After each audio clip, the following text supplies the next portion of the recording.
그러한 응시의 출현이 응시를 가지고 미술의 어떤 긴장 관계를 만들어내는 전통이 20세기에 와서 사라진 건 아니라는 거예요. 그 대표적인 두 화가를 제가 락강과는 관련이 없이 소개를 했죠. 그 밑에 있는 작품 두 개가 그것인데 하나는 에드워드 허퍼의 작품이고 왼쪽에 있는 것은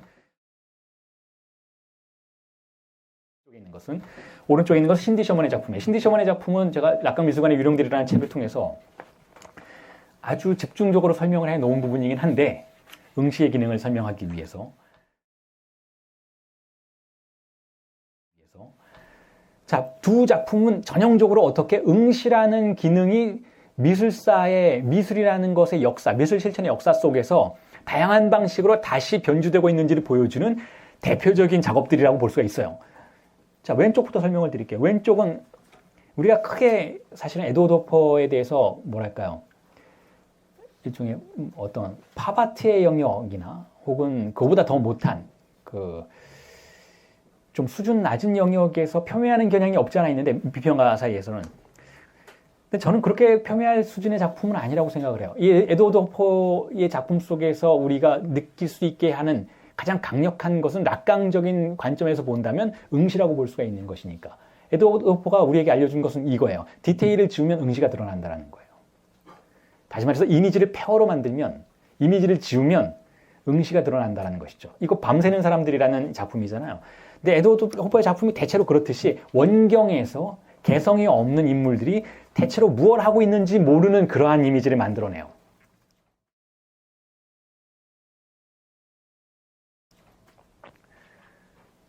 그래서 어떤 종류의 쓸쓸함, 멜랑콜리 같은 것이 느껴질 수도 있겠는데, 그런데 락강을 전공한 사람의 입장에서 보자면 여기서 그런 것보다 더 강력하게 느껴지는 것은 누군가의 응시라는 거예요. 누군가의 응시. 자, 이러한 경우는, 이러한 이미지는 영화 속에서도 많이 활용이 돼요. 영화 속에서 원경이 촬영이 되고 거기서 디테일한 부분들이 생략되기 시작하면 그 영화의 카메라의 시선이 부각되기 시작한다는 걸 알 수가 있는 거죠. 자, 그리고 이러한 부분들을 그대로 제가 여러 차례 여러분들에게 책을 통해서 소개해드렸던 제옥시스와 파라시오스에 관련된 일화를 그대로 연결시켜 볼 수가 있어요. 우리가 화가들의 기원이라고 할 수 있는 그 두 가지 이미지를 바로 이러한 테크닉과 연결시켜 볼 수 있는 거죠. 물론 세미나 지금 8강에서도 등장을 하는데 락강이 언급을 하죠. 제옥시스와 파라시오스의 이야기를 언급을 해서 제가 그것에 자극을 받아서 그 이론들을 구성해낸 것이기도 한데 자, 제옥시스와 파라시오스의 특징, 대립구도는 뭔가요? 제옥시스는 디테일하게 잘 그리는 사람이에요. 리얼리스트예요. 그래서 그 사람이 그림을 그리면 새들도 속아요. 포도를 그리면 너무 잘 그려서 새들이 쪼아먹고 달려든다라는 것이니까 얼마나 리얼리즘이 강력했으면 그렇겠어요. 즉, 잘 그리는 사람, 리얼리티를 만들어내는 사람, 디테일의 화신인 거예요. 자, 이게 고전주의적 화가의 화신인 것이죠. 자, 그런데 의미를 알아볼 수 있는 그림을 그린다라는 거예요. 근데 그 반면에 제옥시스 말실수를 했네요. 제옥시스 아니고 파라시오스입니다. 베일을 그리는 사람. 베일을 그린다는 건 무슨 뜻인가요? 지운다라는 뜻이에요. 지우는 사람인 것이죠. 그 베일을 그린다, 지운다라는 특징에 근거해서 제가 20세기의 다양한 예술의 경향들을 그대로 적용시켜서 소개를 해드렸는데 그 중에 한 명이 바로 에드워드 호퍼라고 볼 수가 있는 것이죠. 이 사람은 그리는 자가 아니라 지우는 자인 거예요. 디테일을 지우는 자. 적당히 지울 줄 아는 자. 다시 말해서 다 지우면 어떻게 되나요? 관객이 눈을 돌려요. 관객의 시선이 머물 수 있는 수준에서 이미지를 지울 줄 아는 자. 이들이 20세기에 상당한 계보를 형성해요. 게르하르트 리히터가 전형적인 인물이죠.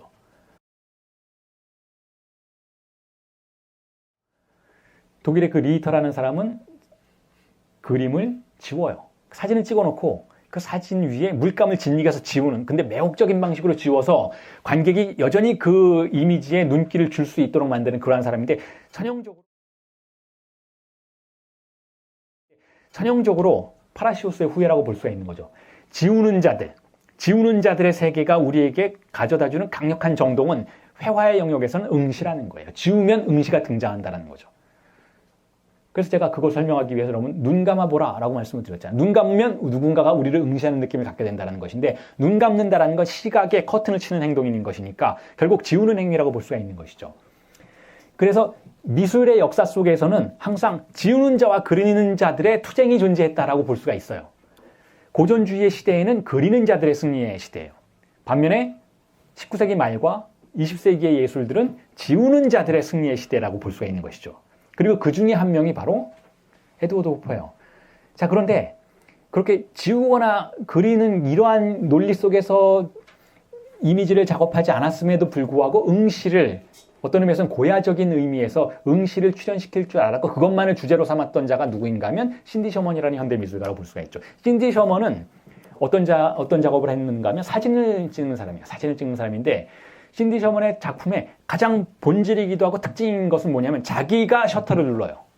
자기 자신이 셔터를 눌러요. 그래서 지금 여러분들이 보고 있는 이 이미지도 잘 보시면 한쪽 손에 무언가가 쥐어져 있다는 걸 알 수가 있어요.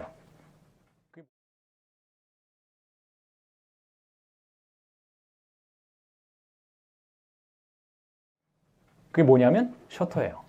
요즘에는 뭐 여러분 그 스마트폰이나 이렇게 원격으로 셔터를 누를 수도 있고 아니면 타이머를 맞춰서 찍을 수도 있잖아요. 그런데 예전에 신디 셔먼이 이 작업을 할 당시에 70년대 말, 80년대, 90년대 초반까지만 해도 자 그런 기술이 없었어요. 그래서 이 펌프를 연결해서 펌프를 손에 쥐고 있는 거예요. 펌프를 손에 쥐고 찰칵 하면 그 펌프에 연결된 선이 셔터를 저 앞에 있는 카메라의 셔터를 누르게 되는 것이죠. 단 한 번도 남에게 셔터를 누르도록 하지 않는 거예요. 왜 그럴까요? 응시를 본인이 사로잡기 위해서. 어떻게 응시를 사로잡는가 설명을 드리자면 자 초기에는 신디 셔먼이라는 사람이 어떤 작업을 했는가 하면 익명의 그러니까 신디 셔먼은 항상 자기 자신만을 찍는데 분장을 해요. 분장을 하는데 초기에는 익명의 남자, 익명의 여자, 할머니, 뭐 젊은 여자 이런 다양한 인물들을 얼굴이 잘 드러나지 않는 딱딱한 위치에서 마치 어떤 의미에서는 범죄자의 사진을 찍는 듯한 느낌으로 그 앞에 모델로서 자신을 제시하고 사진을 찍었어요. 이럴 경우에는 우리가 어떤 응시를 관찰하게 되는 거야? 하면 개인을 바라보는 사회적인 응시를 관찰하게 되는 것이죠. 자, 그런데 점점 작품이 바뀌어서 지금 보고 있는 이미지와 같은 작업들이 등장하기 시작을 하는데 80년대에 등장을 하기 시작하는데 이때는 어떻게 하는가 하면 자신의 이미지를 당시에 80년대나 70년대 말에 여성 잡지에 등장하는 인물의 이미지처럼 분장을 해요.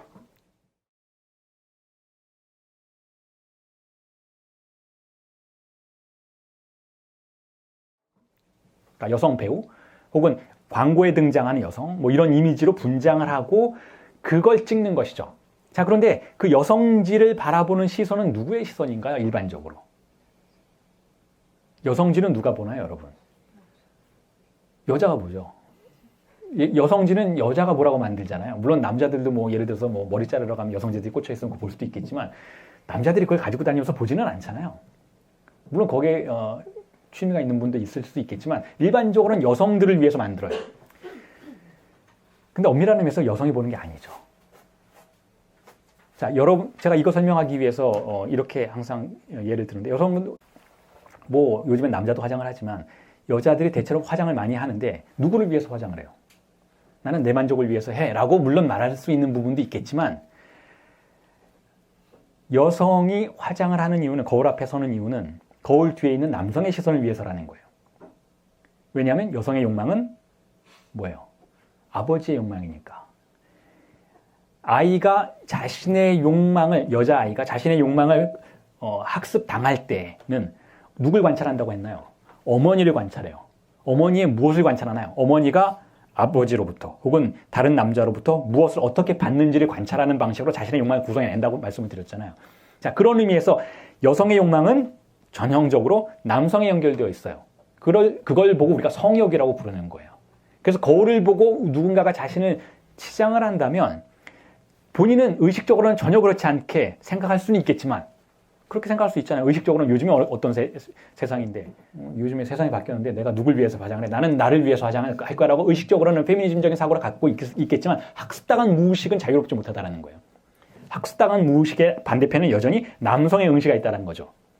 남성이 지배하는 사회였고 영원히 그러할지도 모를 위험 속에 처해 있는 것이니까 어쨌든 남성의 시선에 자유로울 수가 없다는 것이죠. 그래서 어떤 의미에서는 그 여성 잡지에 등장하는 이미지를 보고 있는 것은 물리적으로는 여성일 테지만 남성의 시선을 학습한 남성의 응시의 매개체가 된 여성이라고 볼 수 있다는 의미에선 남성이라고 볼 수가 있어요. 여성의 잡지를 보는 것은 이미지를 보는 것은 남성의 응시다라고 볼 수가 있는 것이죠.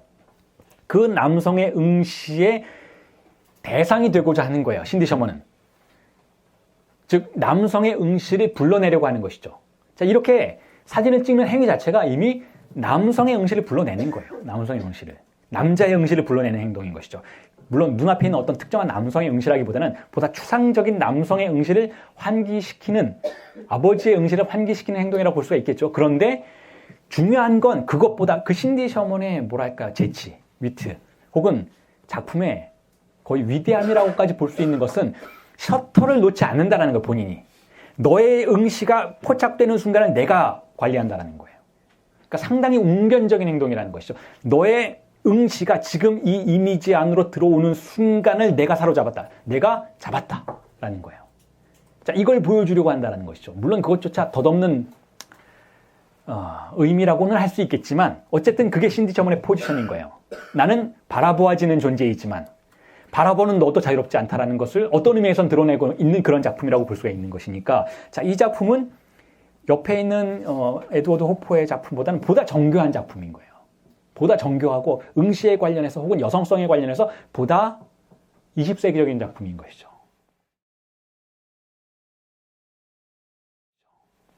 보다 테크니컬한 작품인 거예요. 물론 작품이 여러분 테크니컬하면 어떤 의미에선 작가가 너무 인텔리하면 작품이 매력이 없는 경우가 꽤 많아요. 근데 신디 셔먼은 그걸 빠져나가요. 신디 셔먼은 뭔가의 매혹을 만들어내요. 뭔가 우리를 유혹할 만한 걸 충분히 만들어내는 거죠. 자신의 신체를 이용해서 어떤 종류의 매혹을 만들어내요. 연기를 해요. 이 신디 셔먼 본인이 눈빛의 연기를 해요. 그렇게 함으로써 작품 자체를 굉장히 강력하게 파토스적인 것으로 만들죠. 전략 자체는 어떤 의미에서 로고스적이에요. 결국은 전략을 취하고 무언가의 어떤 사회적인 관념과 대항해서, 사회적인 팔루스가 나를 사로잡는 것에 대항해서 또 다른 이론을 만들어낸다는 것 자체가, 그것 자체가 또한 로고스일 수도 있는데, 자, 거기에 머물면 왜 가끔 그런 일 하잖아요. 뭐 미술 비평가들 모아놓고 당신들도 작품들 한번 만들어봐라. 뭐 그런 전시를 가끔 해요. 저도 옛날에 그런 걸 본 적이 있는데, 그럼 굉장히 고리타분한 것들이 나와요. 이게 작품인지 이론인지 알 수 없는 그런 것들이 대체로 나오는데, 신디 셔먼은 어떤 이론가적인 측면만을 가지고 있는 것이 아니라 파토스적인 측면들을 충분히 발산해냄으로써 결국은 예술작품의 책무를 완수하죠. 예술작품의 책무는 뭐냐? 이해시키는 게 아닌 거예요. 매혹시키는 거죠. 우리를 사로잡는 책무, 임무를 완수한다는 거죠. 그래서 신디 셔먼이 어쨌든 20세기에 기억될 만한 예술가라고 볼 수가 있는 거예요. 21세기에도 활동을 하고는 있지만 어쨌든 그러한 예술가라고 인정해 줄 수 있는 부분이 있다는 거죠. 자, 지금까지가 여러분들에게 나눠드린 텍스트에 대한 설명이었고, 제가 시간 계산을 좀 잘못했네요. 그 다음에 제가 몇 가지 더 정리를 해서 말씀을 드리고자 하는데 시간이 많지는 않은데 어쨌든 지금 크게 설명을 한번 드리고 정리를 하고, 뭐 시간이 없으면 다음 주에 조금 더 설명을 드리고 그 다음 8강으로 넘어가는 것이 좋을 것 같은데, 자, 지금까지 여러분들에게 말씀드린 내용들은 어쨌든 락강이 응시를 설명하고자 하기 위해서 등장시킨 작품들이고 논의들인데, 물론 제가 그런 논의를 하면서 충분히 미술사에 대한 언급도 여러분들에게 말씀을 드렸지만, 보다 본격적으로 지금까지의 이 7강의 내용을 가지고 그냥 뒤집어서 미학 비평으로 여러분들이 이용해 볼 수 있다는 것을 설명드리고 싶어요. 제가 한 일이 그거니까. 제가 했던 절반의 책들은 미술사, 미학에 관련된 책인 것인데 바로 이 부분에서 굉장히 많은 영감을 받은 내용들이었어요. 락강이 일단 우선 먼저 본인 스스로가 그렇게 이야기를 했죠. 뭐라고 이야기했는가 하면, 특히 세미나 7에서 그런 이야기를 했어요. 내가 이 정도까지 했으면, 이런 뉘앙스예요. 내가 이 정도까지 했으면 미학자들 니네가 좀 알아서 해. 라는 거예요. 더 얘기해줘야 돼? 뭐 이런 거죠. 이 정도까지 미술사에 대한 통찰을 보여줬으면 알아서 좀 해라. 그래서 알아서 한 사람들이 몇 명 있어요. 할포스터가 그 중에 한 명이죠. 저도 그 중에 한 명이고. 다시 말해서 락강의 이론을, 특히 응시에 관련된 이론을 그대로 가지고 와서 미학 비평에 적용시킨 그러한 인물들이 있는데 상당히 유용한 도구로 쓰여질 수 있다는 걸 여러분들이 알아주셨으면 하는데, 자, 그걸 지금 정리해 드리고자 해요. 자, 우선 먼저 지금까지 여러분들에게 설명드렸던 내용들에서 예술, 회화는, 즉 세미나 11에 나오는 예술의 기능은 회화를 일종의 강박증으로 보려는 경향이 있어요. 지금 르네상스 미술에 집중해서 원근법을 다루고 있는 것이니까 여기서 말해지는 예술의 기능은 강박증적 기능이에요. 응시를 무화시키려고 하는 기능인 것이죠. 응시를 달래려고 하는 기능. 응시가 가지고 있는 파괴적인 특성을, 즉 주의상수적인 특성을 무화시키려는 기능이 있어요. 그래서 이 부분에 대해서 8강에서 락강이 뭐라고 하는가 하면, 다음 주에 우리가 다루게 될 8강에서 뭐라고 하냐면, 예술가들이 자신의 고유한 소장농협회를 가지고 있다라는 거예요. 이게 무슨 뜻인가 하면, 뒤집어 얘기하면, 도시의 부르주아들이, 우리 도시 공동체를 살아가고 있는 사람들이 예술가들을 고용한다라는 거예요. 돈을 주고. 고용한 이유는 뭐냐? 고용했잖아요. 예전부터 그래 왔잖아요. 전통이. 왜 예술가들을 후원하느냐 하면 목적이 딱 하나라는 거죠. 응시를 달래기 위해서. 예술가들을 불러놓고 너희들이 응시를 달래줘봐. 이미지를 만들어서 응시를 좀 무화시켜봐. 라는 이야기를 할 수 있다라는 거예요. 이게 락강이 세미나 11에서 예술가를 다루는 태도예요. 그러니까 세미나 11에서는 예술가들을 뭐라고 다루는가 하면 보수적인 태도로 다루는 것이죠. 예술가들은 보수주의자다라는 거예요. 그러니까 고전 예술가들은 보수주의자다. 그래서 그들은 응시를 이용하려고 하지 않고 달래려고 하는 자들이다. 파괴적인 특성을 무화시키려는 자들이다. 라는 태도를 보이는데, 이게 세미나 11의 관점이라면 세미나 7에서는 그렇게 하지 않아요. 세미나 7에서는 분명히 락강 예술을 이렇게 얘기하죠. 예술의 구조는 히스테리적이다 라고 분명히 언급을 해요. 강박증이 아니고 히스테리적이라는 거예요. 자, 히스테리적인 특징은 뭐냐면 간단해요. 여러분들이 히스테리를 뭐라고 부를 수 있는가를 설명을 요구받는다면 이렇게 대답할 수 있을 거예요. 공백을 탐닉하는 태도라는 거예요. 공백을. 물론 공백은 여러 가지로 의미로 해석될 수가 있죠. 공백은 뭐가 없는 거니까 없는 걸 탐닉한다라고 볼 수도 있겠지만, 결여를 탐닉한다든지 아니면 질서의 부재를 탐닉한다든지, 자, 이렇게 해석해 볼 수도 있어요. 예술가들이 그렇다라는 거예요. 예술가들은 공백을 탐닉하는 자들이라는 것이죠. 반면에 그 반대편에 있는 강박증의 구조는 뭐냐면, 강박증을 여러분 다 아시듯이 제가 이미 수차례 말씀을 드렸으니까 아시는 것처럼 종교의 구조로 봐요. 락강은 종교는 강박증적 구조다라는 거예요. 그러니까 보수적인 종교죠. 그런데 그 이야기를 하기 전에 락강이 세미나 7에서 성당 건축에 관련된 다양한 이야기들을 해요. 성당 건축이 뭐냐? 공백을 내부로 포획하려는 시도라고 볼 수가 있다라는 거예요. 그러면서 그 이야기하면서 산마르코 대성당을 언급을 하죠. 여러분들 산마르코 대성당을 검색을 해보시면 돔이 굉장히 둥글게 지어진 것을 알 수 있어요. 근데 그걸 짓기가 굉장히 힘들어요. 왜냐하면 돔이 둥글다면 그 안에는 그 둥금의 공백을 유지하기 위해서 기둥이 없어야 돼요. 자, 이 안에 이렇게 돔을 건설했다면 이 돔의 천정을 무게를 지탱하기 위해서 기둥을 설치하면 분위기 깨는 거잖아요. 이 돔을 유지하기 위해서, 돔의 웅장함을 만들어내기 위해서는 이 안이 텅 비어 있어야 된다는 것이잖아요. 자, 그게 건축 양식에서 최대의 숙제 중에 하나였는데 그 공백을 내부로 가지고 들어오는 것을 왜 그렇게 했는가? 락강은 굉장히 간단하게 설명한다는 거예요. 그렇게 돔 양식을 설정하고 그것에 온갖 종류의 테크닉을 발명해내고 돈을 투자했던 이유는 공백을 사로잡기 위해서라는 거예요. 공백을 사로잡기 위해서. 공백을 기하학적인 방식으로 통제하기 위해서. 왜냐하면 돔 양식이라는 것 자체가 기하학을 통해서 만들어진 정교한 수학적 언어의 산물이에요. 그래서 그 아주 정교하고 질서 정연한 건축물의 내부로 공백을 가지고 들어와서 그 안에 있는, 예를 들면 성당 안에 들어온 신자들이, 주체들이 그 공백을 안정적인 방식으로, 즉 신의 존재를, 신은 자기 자신을 공백이라고 이야기했잖아요. 나는 나이다라고 말하면서 신은 자기 자신을 공백이라고 설정을 하는 것인데, 그 공백이 불안하죠. 우리에게 이리저리 떠다니는 공백이라면, 광야에서 우리가 마주친 공백이라면 우리를 엄습하는 공백인 것이기 때문에 그걸 우리가 견뎌낼 수가 없는 거예요. 나는 나이다라고 말하는 신을 인간이 견뎌내기는 굉장히 힘든 것이죠. 그래서 모세가 십계명을 가져온 것이잖아요. 마찬가지로 건축의 시대에도 그 공백과 주체가 대면하도록 만들기 위해서 안전장치를 만든다라는 거죠. 그 안전장치가 바로 성당 건축의 내부에 존재하는 돔 양식이라는 거예요. 꼭 돔 양식이 아닐지라도 어떤 성당에 가더라도 우리가 만나게 되는 것은 천정의 거대한 통제된 공백이에요. 그리고 그 공백과 그 어두침침한 공백으로부터 신의 응시를 경험하게 되는데, 그 응시는 필터링되는 응시라고 할 수가 있는 것이죠. 종교적인 방식으로 필터링된 응시라고 할 수 있는 것이니까 성당 건축은 그런 의미에서는 강박증적 특징을 보일 수 있어요. 물론 공백을 탐닉하는 태도이긴 했지만 내부에 공백을 가지고 들어온다는 것 자체가 공백을 경험하도록 만드는 태도이기 때문에 공백을 향유하도록 만드는 그러한 부분을 분명히 가지고는 있지만, 그럼에도 불구하고 그 공백은 원근법의 화가들이 원근법을 통해서 2차원적인 평면 내부의 공간을 만들어내는 태도와 동일한 태도, 즉 공간을, 즉 공백을 공간화시키는 태도라는 거예요.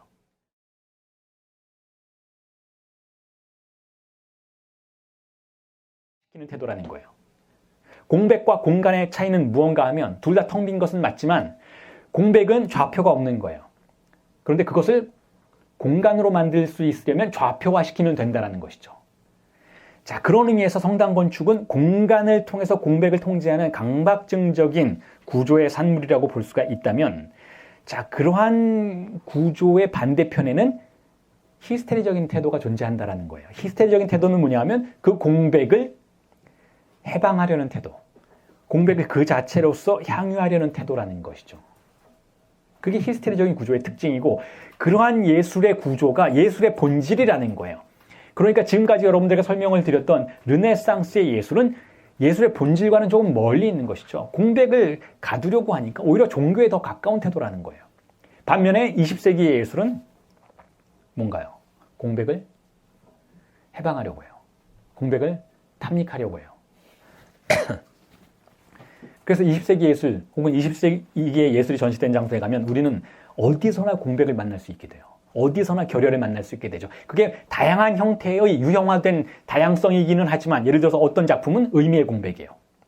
어떤 작품은 내용의 공백이에요. 어떤 작품은 실제로 공백을 경험하도록 만들어줘요. 혹은 어떤 작품은 시간의 공백을 경험하도록 해주는 것이죠.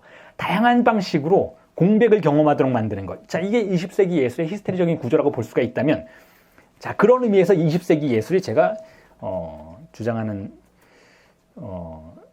논의에 근거한다면 중세적이라고 볼 수가 있다는 거죠. 중세는 히스테리적인 시대였으니까. 중세는 균열이나 결여나 공백을 수용하는 것을 두려워하지 않았던 시대이고, 그를 통해서 신과 1대1 대면하고자 하는 욕망의 시대였다고 볼 수가 있다면, 그 중세적인 태도가 20세기에서 반복되고 있는 것이라고 볼 수가 있는 것이죠.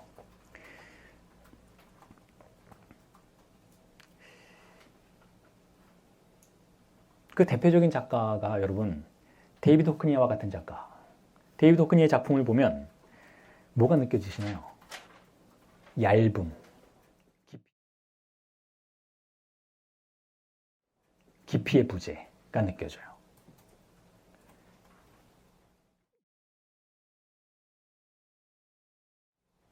(20세기) 예술의 전형적인 특징이죠. 얇다는 것은 그 뒤에 통제할 수는 없는 공백이 숨겨져 있다는 것을 감추지 않는 것. 얇다라는 것은 언제든지 무너질 수 있다는 뜻이고, 깊지 않다라는 것은 공백이 공간화되어 있지 않다는 뜻이에요. 그 평면성, 그 가벼움, 그렇죠. 제가 좋아하는 소설가 밀란 쿤데라의 참을 수 없는 존재의 가벼움을 우리가 견딜 수 있는 환상을 제공해 주는 것이 20세기 예술의 특징이라는 거예요. 왜냐하면 존재는 가벼워야 하니까. 존재는 결코 깊지 않은 것이다라는 거예요. 존재는 가볍다는 건 무슨 뜻인가 하면 존재는 다시 만들어질 수 있다는 뜻이에요. 존재의 본질이 그래야만 한다는 것이죠.